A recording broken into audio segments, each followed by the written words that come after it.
उम्रा travel guide के part 2 के साथ हाजिर हूँ। इस पार्ट में फोकस मक्का रहेगा। मक्का में आप क्या खाएंगे, कैसे सफर करेंगे। तो आइए उम्रा ट्रेवल गाइड का पार्ट 2 मक्का चैप्टर शुरू करते हैं। अगर आपने अब तक मेरा चैनल सब्सक्राइब नहीं किया है तो प्लीज मेरा चैनल सब्सक्राइब करें और बेल आइकन प्रेस करें। दोस्तों, पार्ट 1 में 2 चीजें रह गई थी जो मैं आपको बताना भूल गया था। पहले मैं वो आपको बता दूं, अगर आपने पार्ट 1 नहीं देखा है तो उसका लिंक डिस्क्रिप्शन में मौजूद है और एंड स्क्रीन में भी मैं उसको ऐड कर दूंगा।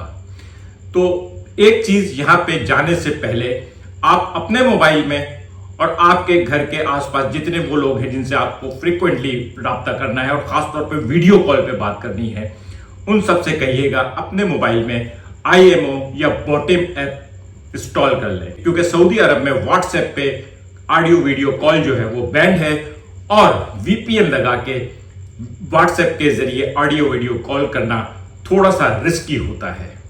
कोशिश करें कि बेहतर है कि लीगल रहें, वहां जाके IMO और बॉटिम आपका पर्पस सर्व करेंगे। आप अपने घर के करीबी लोगों को बता दीजिएगा बॉटिम या IMO इंस्टॉल कर ले, ताकि जब आप वहां पे जियारत पे जाए या कोई जगह जहां उनको दिखाना चाहें तो उनको आराम से दिखा सके। और दूसरी बात मैं भूल गया था, जाते हुए यहां से स्नैक्स, निम्को, चिप्स, पापड़, बिस्किट वगैरह ले जाइएगा। ये वहां पे बहुत महंगे हैं। वो चिप्स लेस का पैकेट जो यहाँ पे 50 रुपए का मिलता है, वहां पे जब आप 20 रियाल का खरीदेंगे तो आपको बहुत बड़ा धचका लगेगा। तो अब शुरू करते हैं मक्का चैप्टर। दोस्तों, हार वार डाल के एहराम बांध के आप घर से रवाना होंगे। कराची एयरपोर्ट पे चेकिंग करा के जहाज में बैठेंगे। रास्ते में आपको एयर होस्टेस जो है ना एक छोटा सा सैंडविच भी देगी, वो खा के आप जद्दा एयरपोर्ट पे पहुंचेंगे। वहां से अमूमन जद्दा एयरपोर्ट से निकलने में कोई वक्त नहीं लगता, क्योंकि वहां बहुत सारे काउंटर होते हैं। आप 2 से 3 मिनट में जद्दा एयरपोर्ट से बाहर आ जाएंगे टर्मिनल पे। और वहां पे आने के बाद हो सके तो सबसे पहले मोबाइल सिम ले लीजिएगा। यहां पे मैंने देखा है पाकिस्तान में YouTube के ऊपर बहुत सारे लोग मोबाइल सिम के बारे में बहुत सारी बातें करते हैं, लेकिन दोस्तों मैं आपको बता दूं, सस्ता होता है।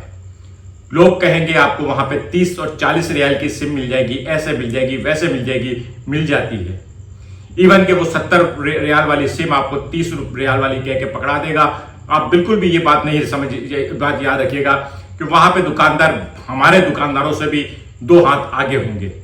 बेहतर है STC की वो सिम लीजिएगा जो कम से कम 21 दिन के पैकेज की हो, जिसमें 20, 25, 30 जो है GB का डेटा हो और 2-3 घंटे की कॉल्स हो। STC की सिम के 2 बड़े फायदे हैं। एक, STC का नेटवर्क बहुत पावरफुल है।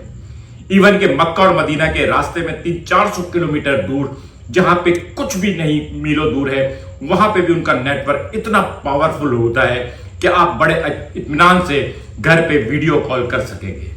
और जाहिर है आप बार बार वीडियो कॉल करेंगे तो STC का नेटवर्क जो है आपको बिल्कुल भी धोखा नहीं देगा।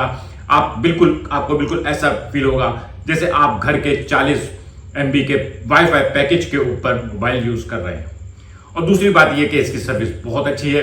ये जो पैकेज आपको सूट करेगा वो कम से कम 80 रियाल का आएगा और ये पहला बड़ा झटका होगा। शॉपिंग के अलावा इससे बड़ा झटका आपको और कोई नहीं लगने वाला। जद्दा एयरपोर्ट से आपको बस पे बिठा के ट्रेवल एजेंट होटल लेकर आएगा। वहां आप अपना सामान रखेंगे, एहराम में आप होंगे। अब आपको पहला उम्रा करना है। पहला उम्रा अमूमन ट्रेवल एजेंट की जिम्मेदारी होती है। वो आपको एक बस में बिठा के उम्रे पे लेके जाएगा और आप कोशिश कीजिएगा पहला उम्रा ग्रुप के साथ ही कीजिए। वो आपको उससे ये फायदा हो जाएगा कि वो जो छोटी मोटी गलतियां, मिस्टेक आप रहे होंगे या भूल रहे होंगे, ग्रुप के साथ जो गाइड होगा वो आपको बता देगा। उसके बाद आपने जितने भी उम्रे करने हो फिर आप आजाद हैं, अकेले करें, 2 लोग जाके करें, जैसे भी करें, लेकिन पहला उम्रा कोशिश कीजिएगा ग्रुप के साथ कर लीजिएगा। नोट करते जाइएगा। उम्रे के लिए हम जब दाखिल होते हैं एहराम बांध के तो वो गेट नंबर 79 होता है, उससे हम एंटर होते हैं। तवाफ करके सही करके जब हम बाहर निकलते हैं, गेट नंबर तो मुझे याद नहीं, तो वो मक्का का बिल्कुल दूसरा पार्ट होता है। पहले उम्रे में तो वो आपको ले आएगा, लेकिन बाद में अगर आप उस पार्ट में निकल के वहां से अपने होटल जाने की कोशिश करेंगे तो आप शायद फंस जाएं। वो बहुत दूर होगा, क्योंकि अमूमन जितने भी होटल हैं वो सारे के सारे होटल इब्राहिम खलील रोड पर है, या कुछ होटल कबूतर चौक के पीछे वो अमीरों के होटल हैं, तो आपका होटल इब्राहिम खलीली रोड पर होगा और आपके लिए वही रास्ता सबसे बेहतर है हरम आने जाने के लिए, जो गेट नंबर 79 तक या मक्का क्लॉक टावर तक जाता है। तो दूसरी दफा जब भी आप सही करके बाहर निकलें तो वहां से टैक्सी पकड़ेंगे तो 10 रियाल की जगह 40 रियाल की टैक्सी होगी। अजीब सा रास्ता है, पता नहीं, गोल गोल सारे रोड है, सारे रिंग रोड है, वहां पे आपको थोड़ा सा रास्ते के लिए भी बहुत लंबा ट्रेवल करना पड़ता है। तो इसलिए बेहतर है कि सही करके निकलें तो वापस क्लॉक टावर तक आए और वहां से अपना रास्ता नापते हुए आए। वहां से अगर चाहे तो टैक्सी में वापस आए, वहां से चाहे तो पैदल आए, लेकिन सही के रास्ते जहां से सही से जब करके आप बाहर आते हैं वहां से आप टैक्सी पकड़ेंगे या वहां से पैदल आने की कोशिश करेंगे तो आप बहुत बड़ी परेशानी का शिकार हो जाएंगे। एक चीज और याद रखिएगा, जब आप होटल पहुंचे तो सबसे पहला काम, जब आप मक्का में जाएं और जब आप मदीने में जाएं तो उस होटल से काउंटर से उसका विजिटिंग कार्ड जरूर ले लीजिएगा। उस पर QR कोड भी होता है, अगर आप खो गए तो आप खोएंगे नहीं। आप किसी भी टैक्सी वाले को वो कार्ड दिखाएंगे, वो आपको होटल तक पहुंचा देगा। आप किसी भी दुकानदार को उस होटल का कार्ड दिखाएंगे, वो आपको रास्ता समझा देगा। मक्का है, लाहौर नहीं है कि आपको लोग गलत रास्ता बताएंगे। खैर, मजाक कर रहा हूं।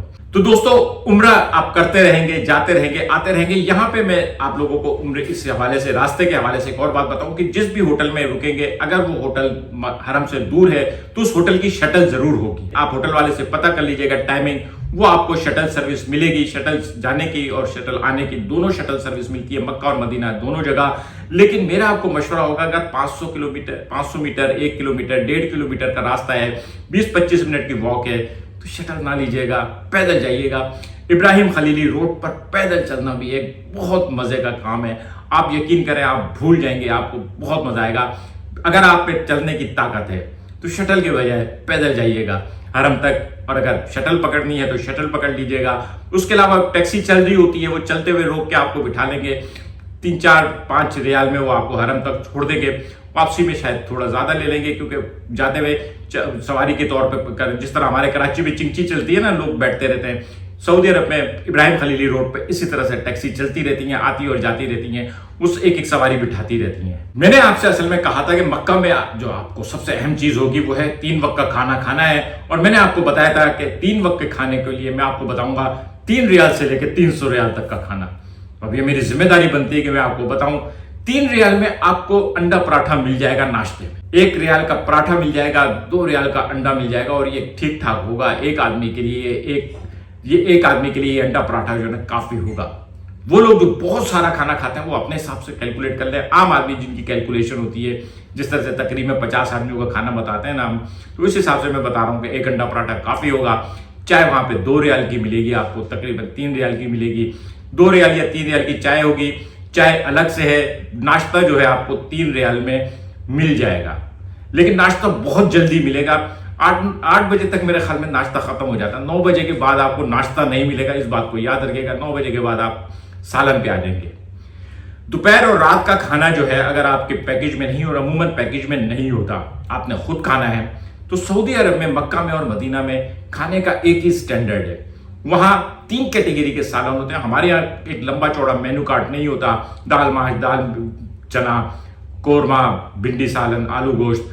वहां वो 3 कैटेगरी में खाना देंगे आपको, जितने बजट होटल हैं। दाल, सब्जी और गोश्त 8 रियाल में दाल, 10 रियाल में सब्जी, 11 रियाल में सब्जी, 12 रियाल में, 15 रियाल में गोश्त। और इस कैटेगरी के अंदर जो ब्रैकेट होंगे, दाल के अंदर कोई सी भी दाल मंगवा लें, सब्जी के अंदर कोई सी भी सब्जी मंगवा लें, गोश्त के अंदर कोई सा भी सालन मंगवा लें, ये एक ही रेट होगा। और इस रेट में 2 से 3 तंदूर की रोटियां शामिल हैं। सालन ठीक ठाक तादाद में देंगे और रोटी भी काफी बड़ी होगी। 3 रोटी है तो समझे 2 लोग आराम से वैसे पेट भर के खा लेंगे। होटल वाले से पूछ लीजिएगा कितनी रोटी देगा, और अगर वो 2 रोटी दे रहा है तो फिर आप 1 रोटी और मंगवाएंगे तो 2 लोग खा लेंगे। अगर आप 2 लोग मिलकर खाना खाएंगे तो 5 रियाल से 6-7 रियाल में आपका खाना हो जाएगा, वरना आपको 10 रियाल से 15 रियाल के दरमियान में खाना मिलेगा। ये सबसे ज्यादा बजटेड खाना है। इस खाने में टेस्ट ढूंढने की कोशिश नहीं कीजिएगा, क्योंकि ये होटल जो है, इनके यहाँ रोजाना इतने हजारों नए लोग खाना खाने आते हैं, इनको टेस्ट वेस्ट को मेंटेन करने की जरूरत नहीं है। उनका खाना वैसे बिक जाना है, मनो टनों के हिसाब से खाना बेचते हैं, इसलिए बस गुजारे लायक टेस्ट होता है, लेकिन बहुत बुरा नहीं होता, ठीक होता है, पेट भर जाता है। तो ये तो हो गया बजटेड खाना। गुजरावाला होटल, वहां अगर आप यहां से जाएंगे तो आपको बहुत से लोग गुजरावाला होटल का जिक्र करेंगे, मैं भी आपको गुजरावाला होटल का जिक्र करूंगा लास्ट में। लेकिन जो मैं आपको गुजरावाला होटल बताऊंगा, उसके अलावा जितने भी गुजरावाला होटल हैं वो सारे गुजरावाला होटल जाली होंगे। इब्राहिम खलीली रोड के ऊपर हरम के पास है, हर दूसरा होटल गुजरावाला होटल होगा या पाकिस्तानी होटल होगा। इवन के इंडियन और बंगाली भी जो हैं अपने होटल के ऊपर पाकिस्तानी होटल लिखना पसंद करते हैं। शायद अरबी जो हैं वो पाकिस्तानी होटलों को ज्यादा प्रेफर करते हैं, या वहां पे जो लोग आते हैं मुसलमान ममालिक से जो लोग आते हैं वो पाकिस्तानी खाने को प्रेफर करते हैं। मैंने जितने भी होटल देखे हरम के पास वो सब के सब पाकिस्तान होटल थे, पंजाब होटल थे, मुल्तान होटल थे, गुजरावाला होटल थे, बहरहाल थे वहीं के। अगर आप मिड लेवल पे खाना खाने जाएंगे यानी बर्गर, ब्रोस्ट वगैरह, तो ये अमूमन 10 रियाल से 30-35 रियाल तक के होंगे।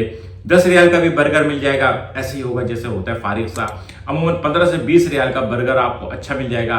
25-30 रियाल का आपको ब्रोस्ट वगैरह टाइप की चीजें मिल जाएंगी। अलबैक, KFC, मैकडोनल्ड वगैरह जो है इनका भी मेनू तकरीबन 30-35 रियाल का होगा, एक जो आमतौर पैकेज होता है। और अगर आप पेप्सी और फिंगर चिप्स वगैरह के साथ लेंगे तो शायद 50 रियाल का पड़ जाएगा। 50 रियाल अच्छे 50 रियाल याद रखिएगा, अच्छे खासे पैसे होते हैं। मेरे ख्याल में 50 रियाल जो है कोई 4000 के करीब बन जाएंगे, 3500 के करीब। लेकिन आपने पैसों को पाकिस्तानी रुपयों में बिल्कुल कैलकुलेट नहीं करना। बस आपने, आपके पास जितने रियाल हैं, 1000 रियाल हैं, 500 रियाल हैं, 600 रियाल हैं, आपने अपने रियाल में ही गुजारा करना है। पाकिस्तानी पैसों में कैलकुलेट करने लगेंगे तो फिर वहां पे आप चाय भी नहीं पी सकेंगे, क्योंकि चाय भी पीते हुए आप कहेंगे हैं 150 रुपए की चाय।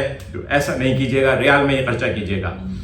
लेकिन हरम के आसपास अलबैक हो या बाकी जितने भी हो, इनके मेनू बहुत लिमिटेड होते हैं। हरम के पास कुछ रिस्ट्रिक्शंस हैं, हर टाइप की इस तरह की जो चीजें हैं वो नहीं देती। खासतौर पे मेरे ख्याल में हड्डी वगैरह का कुछ चक्कर है कि वो चीजें जिनमें हड्डियां ज्यादा निकलती हैं वो हरम के पास होटल वालों को बेचना अलाउ नहीं है, क्योंकि लोग शायद कुछ हरम वगैरह में बैठ के वो खाते थे और हड्डियां इधर उधर फेंक देते थे, बाद में लोगों के पैरों में आती थी। तो इस वजह से रिस्ट्रिक्शन है। तो अगर आप अलबैक हरम के पास क्लॉक टावर वगैरह में खाते हैं तो वहां पे अलबैक को खा के जज नहीं कीजिएगा, जब तक आप अलबैक बैठ के खाने वाले बड़े होटल जाके ना खाएं। उसका भी मैं आपको बताता हूं। तो ये हो गया 20-30 रियाल वाले पैकेज, मिड रेंज कहलाते हैं, मिड रेंज है। इसके बाद इससे ऊपर अगर आप जाना चाहते हैं, पहले मैं आपको अलबैक का बता दूं। अगर आप अलबैक को सही मानों में अलबैक को एंजॉय करना चाहते हैं तो जद्दा हाईवे के ऊपर अजैदी जगह है, वहां पे अलबैक का पूरा बड़ा एक रेस्टोरेंट बना हुआ है, ड्राइव थ्रू भी है। आपने ड्राइव थ्रू का क्या करना है, वहीं पे बैठना है। वहां पे आपको फुल मेन्यू मिलेगा, वहां पे आपको हर चीज मिलेगी, वहां पे बैठ के खाएंगे। वो अच्छा खासा एक्सपेंसिव पड़ेगा, 30 से 40 रियाल पर हेड पड़ेगा वहां पे बैठ के। वो वहां, क्योंकि वहां पे वो फुल फ्लैज है, वहां पे उम्रे वाले लोग नहीं आते, बल्कि वहां पे वहीं के लोग आते हैं। वहां के रेट रियायती नहीं है। और इससे भी ऊपर अगर आपको प्योर जबरदस्त किस्म का खाना खाना है तो एक होटल है गुजरावाला होटल।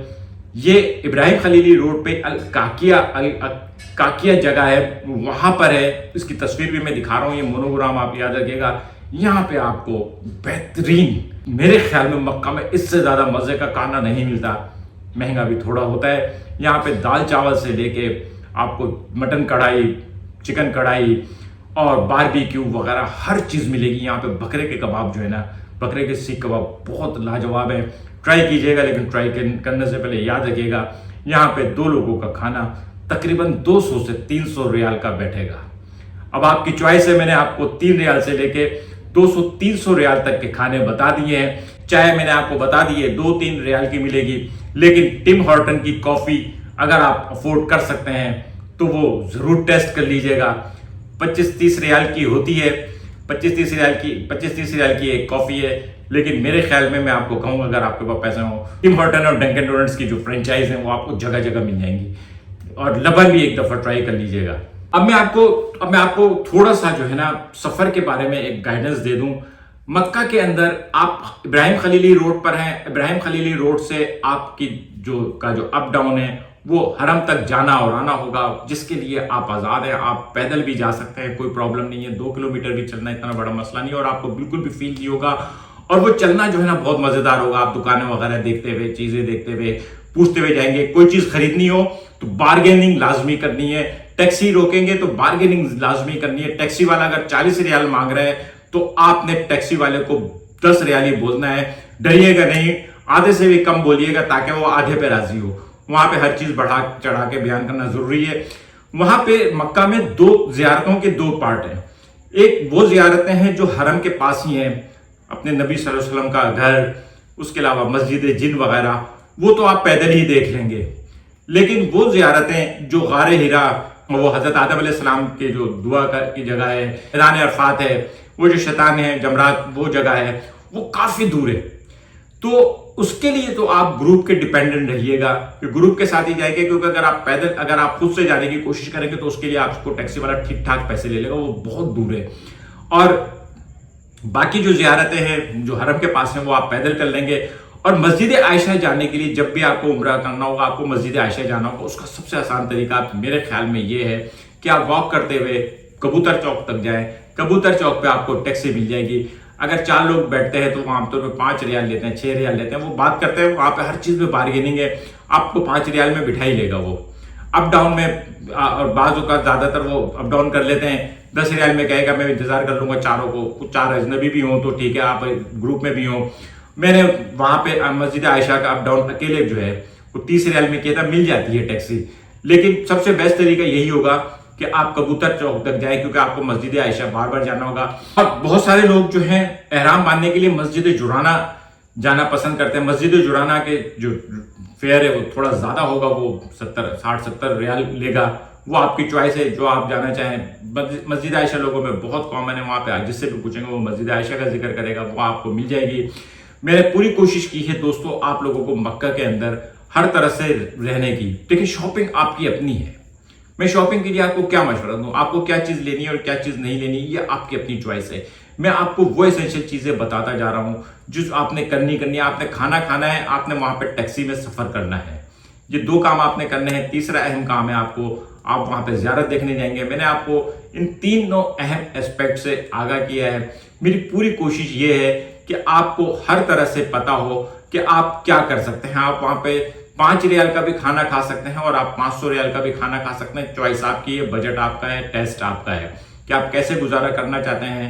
वहां पे बहरहाल खाने को मिल ही जाता है। मस्जिद हराम के पास अगर आप बैठे हो तो पता नहीं कौन कहीं से आएगा, आपके हाथ में एक पैकेट दे जाएगा, आपको पता भी नहीं चलेगा कहां से आया क्या है। और वहां पे इस तरह की चीजें बांटना और इस तरह की चीजें लेने में कोई शर्म नहीं भी होती, बल्कि लोग शौक से लेते हैं। लोग बांटने वाले शौक से बांट रहे होते हैं और लेने वाले हाथ बढ़ा के लेते हैं। वहां पे आपको बिल्कुल भी शर्म नहीं है कि मैं ये, वहां पे वो लंगर वाला फील नहीं होता, बल्कि एक अलग ही रेस्पेक्ट होती है।